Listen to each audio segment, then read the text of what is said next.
Hello Keralam, sharing stories പോഡ്കാസ്റ്റിലേക്ക് സ്വാഗതം. ഞങ്ങൾ ഈ ചാനലിൽ പുസ്തകങ്ങളെക്കുറിച്ചാണ് സംസാരിക്കുന്നത്. ഇന്നത്തെ ഈ എപ്പിസോഡ് സ്പോൺസർ ചെയ്തിരിക്കുന്നത് plotformovies.com ആണ്. ഇതൊരു AI എനേബിൾഡ് ബുക്ക് ട്രെയിലർ പ്ലാറ്റ്ഫോമാണ്. നിങ്ങൾക്ക് പുസ്തകം വാങ്ങുന്നതിന് മുൻപ് അതിൻ്റെ 1 മിനിറ്റ് ട്രെയിലർ കണ്ട് പുസ്തകത്തെക്കുറിച്ച് നന്നായി മനസ്സിലാക്കാൻ ഇവിടെ സാധിക്കും. ഇന്ന് നമ്മൾ തകഴി ശിവശങ്കരപിള്ളയുടെ വിഖ്യാതമായ കയർ എന്ന നോവലിനെക്കുറിച്ചാണ് സംസാരിക്കുന്നത്. നമ്മുടെ കയ്യിലുള്ള ചില ലേഖനങ്ങളും കുറിപ്പുകളും വെച്ചാണ് നമ്മൾ ഈ ഒരു വിശകലനത്തിലേക്ക് കടക്കുന്നത്. ലക്ഷ്യം എന്താണെന്ന് വെച്ചാൽ ഈ വലിയ കൃതിയുടെ ഒരു പ്രാധാന്യവും അതിൻ്റെ ഉള്ളടക്കവുമൊക്കെ ഒന്ന് മനസ്സിലാക്കുക എന്നുള്ളതാണ്. ശരി, അപ്പോൾ നമുക്കിതൊന്ന് ആഴത്തിൽ പരിശോധിക്കാം. 1978 കയറ് പുറത്തിറങ്ങുന്നത്. തഴിയുടെ ഒരു മാസ്റ്റർ പീസായിട്ടാണ് ഇത് കണക്കാക്കുന്നത്, അല്ലേ? തീർച്ചയായും. 1000-ലധികം പേജുകൾ, അത് തന്നെ ഒരു വലിയ കാര്യമാണ്. പിന്നെ ഏതാണ്ട് 2 നൂറ്റാണ്ടോളം വരുന്ന കുട്ടനാടിന്റെ ചരിത്രം, അതെ, ജീവിതം, അതൊക്കെയാണ് ഇതിലെ ഇങ്ങനെ പടർന്നു കിടക്കുന്നത്. വായിച്ചു തീർക്കാൻ തന്നെ ശരിക്കൊരു ശ്രമം ആവശ്യമുണ്ട്. ശരിയാണ്. അതിന്റെ ആ ഒരു വലിപ്പം, ആ വ്യാപ്തി തന്നെയാണ് ഏറ്റവും പ്രധാനപ്പെട്ട ഒരു കാര്യം. ഒരു പ്രധാന കുടുംബം, അവരുടെ ഒരു 4 തലമുറകളിലൂടെ കഥ പോകുന്നു. അതിലൂടെ കേരളത്തിന്റെ ഒരു സാമൂഹിക സാമ്പത്തിക മാറ്റം, അതായത് നാടുവാഴ്ചയിൽ നിന്നും പതുക്കെ ജനാധിപത്യ സോഷ്യലിസ്റ്റ് ആശയങ്ങളിലേക്കുള്ള ആ ഒരു യാത്ര, അത് വ്യക്തമായി കാണിക്കുന്നുണ്ട്. ഈ കയറെന്ന പേര് തന്നെ അത് വളരെ സിംബോളിക്കാണല്ലേ? അതേലോ, കുട്ടനാടൻ ജീവിതത്തിന്റെ ഒരു ഭാഗമാണല്ലോ കയറ്. അപ്പോ തലമുറകളെ തമ്മിൽ ബന്ധിപ്പിക്കുന്ന ഒരുപാട് കാര്യങ്ങളുണ്ട്. ജാതി, വർഗം, ഭൂമി, തൊഴിൽ, സ്നേഹം, അതെ, പാരമ്പര്യം, ഇങ്ങനെയുള്ള കെട്ടുപാടുകൾ, അതിനെയാണ് ആ ശീർഷകം സൂചിപ്പിക്കുന്നത്.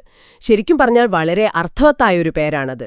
ഈ വലിയ വിഷയങ്ങളൊക്കെ തകഴി നമുക്ക് പരിചയപ്പെടുത്തുന്നത് ചില മറക്കാനാവാത്ത കഥാപാത്രങ്ങളിലൂടെയാണ്. പുരോഗമന ചിന്താഗതിയുള്ള ക്രിസ്ത്യൻ ഭൂവുടമ തോമസ്, പിന്നെ അടിച്ചമർത്തപ്പെട്ടവരുടെ ഒരു പ്രതീകമായി വരുന്ന വേലു, അതുപോലെ Thankamma. Thankamma. Bring your book to life with AI. Plotsformovies.com helps you create movie-like trailers for your book, allowing filmmakers to visualize your story just the way you imagined it while writing. Enhance the storytelling experience to a whole new level with realistic characters, immersive voiceovers, and cinematic sound effects. No more boring stock images or generic clips. Captivate your audience, spark curiosity, make readers and filmmakers eager to explore more. Plotsformovies.com, where your story becomes cinema. സമൂഹമായ ആ വിലക്കുകളെയൊക്കെ ചോദ്യം ചെയ്യുന്ന ഒരു സ്ത്രീ കഥാപാത്രം. അതെ. എന്നാൽ നമ്മുടെ കയ്യിലുള്ള ഈ ഉറവിടങ്ങൾ നോക്കുമ്പോൾ ഇവരുടെയൊക്കെ ചിത്രീകരണം അത്ര ഒറ്റ രീതിയിലുള്ളതല്ല. അല്ല, അതില് സങ്കീർണതകളുണ്ട്. ജാതി വിവേചനം, പിന്നെ ലിംഗപരമായ അസമത്വങ്ങൾ, ഭൂമിക്ക് വേണ്ടിയുള്ള സമരങ്ങൾ, രാഷ്ട്രീയമായ ഉണർവുകൾ, ഇതൊക്കെ ഇവരുടെ ജീവിതത്തിലൂടെയാണ് നോവല് പറയുന്നത്. അതെ, ആഖ്യാന രീതിയും അതും വളരെ ശ്രദ്ധേയമാണ്. ഇതൊരു ലീനിയർ നെറേറ്റീവ് അല്ല. പല അധ്യായങ്ങളായിട്ട്, പിന്നെ ചരിത്രപരമായ പല കാര്യങ്ങള്, ചിലപ്പോൾ വാമൊഴിയായി കിട്ടിയ കഥകള്, അതൊക്കെ വരുന്നുണ്ട്. കഥാപാത്രങ്ങളുടെ മനസ്സിലൂടെയുള്ള യാത്രകളും. ശരിയാണ്, അവരുടെ ആന്തരിക സംഘർഷങ്ങൾ. അതുകൊണ്ട് ഇതൊരു നോവൽ എന്നതിനേക്കാൾ കേരളത്തിന്റെ, പ്രത്യേകിച്ച് കുട്ടനാടിന്റെ ഒരു സാമൂഹിക ചരിത്രമായിട്ട് തന്നെ വായിക്കാം. ഒരു ഡോക്യുമെന്റ് പോലെ. അതെ. സാധാരണക്കാരായിട്ടുള്ള ആളുകള്, കർഷകർ, സ്ത്രീകൾ, തൊഴിലാളികൾ, അവരൊക്കെ എങ്ങനെയാണ് ചരിത്രത്തെ സ്വാധീനിക്കുന്നത് അല്ലെങ്കിൽ ചരിത്രത്തിന്റെ ഭാഗമാകുന്നത് എന്ന് തകഴി കാണിച്ചു തരുന്നുണ്ട്. വ്യത്യസ്തമായ കാഴ്ചപ്പാടുകൾ അറിയാൻ താൽപ്പര്യമുള്ള നിങ്ങൾക്ക് ഇത് വളരെ ഇഷ്ടപ്പെടും.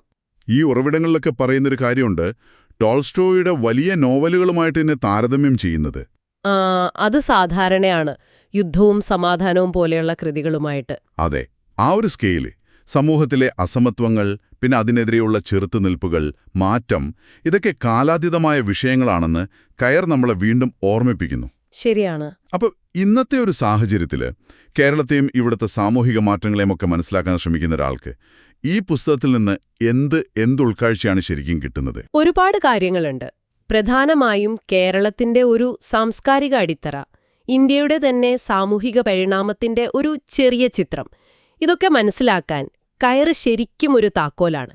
ഇത് വെറും ഒരു കുടുംബത്തിന്റെയോ കുറച്ചാളുകളുടെയോ കഥയല്ല.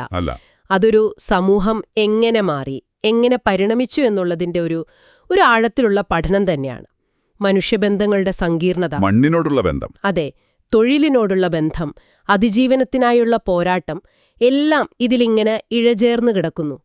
ഇതൊരു സാഹിത്യസൃഷ്ടി മാത്രമല്ല, ഒരു സംസ്കാരത്തിന്റെ വളർച്ചയിലേക്കുള്ളൊരു യാത്ര കൂടിയാണ്. അപ്പോ നമ്മൾ ഈ സംസാരിച്ചതിൽ നിന്ന് പ്രധാനമായിട്ടും ഓർക്കേണ്ട കാര്യങ്ങൾ, കയറ് കുട്ടനാടൻ ജീവിതത്തിന്റെ ഒരു വലിയ ചിത്രം തരുന്നു.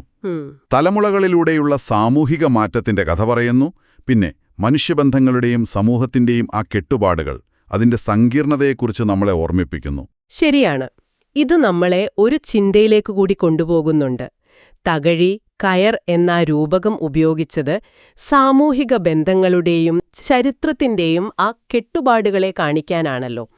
അപ്പോൾ ഇന്നത്തെ ലോകത്ത് നിങ്ങളുടെ സമൂഹത്തെ രൂപപ്പെടുത്തുന്ന, നമ്മളെയൊക്കെ ബന്ധിപ്പിക്കുന്ന, എന്നാൽ പലപ്പോഴും നമ്മൾ കാണാതെ പോകുന്ന ചില ശക്തികളുണ്ട്.